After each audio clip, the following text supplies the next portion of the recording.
Tanishim homilador paytlarida ikkinchi farzandlariga homilador edilar. Birinchi farzandlari qiz farzandida, ikkinchi farzandga tabiiyki o'g'il farzand xohlaganlar. Farzand o'sha qorinda homila paytida 24 haftagacha UZDga borganlar, skriningga borganlar, qiz jinsini aytishgan. Keyin telefon qotdilar menga, Komil opa, o'g'il farzand xohlayapman. Men aytayapman, endi ularga to'g'ri tushuntiraman. Farzand bu ne'mat, farzand bu rizq, qizmi o'g'ilmi Alloh bergani.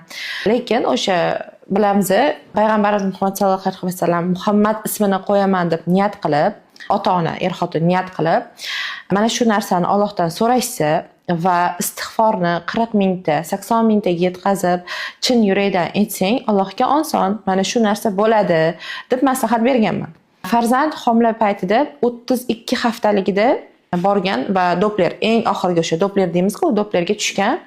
O'sha paytda aynan skriningda qiz deb aytgan doktor, o'sha o'zlari vrach, ya'ni o'zida doktor, o'zlari tushirib 32 haftalikda o'g'il ekan. Lekin menga kelganingda qizida-ku, o'g'il bo'pti desa, o'sha paytda men aytib berdim ularga, Komil opa, o'sha aytgan narsalaringizni shu ishni qildim. Alloh menga o'g'il farzand beradi deb va o'g'il jinsi aniqlangan. U qiz homilador bo'ldilar, tug'dilar, o'g'il farzand ko'rdilar va ismini Muhammad deb qo'yishdi. Bu bilan demoqchimanki, hattoki biz o'sha ishonib qolgan insonlar tomonidan aytiladigan gaplarimiz borku, unaqa bo'lar ekan, bunaqa bo'lar ekan, sanda mana bunaqa narsa bor ekan deb yo'q.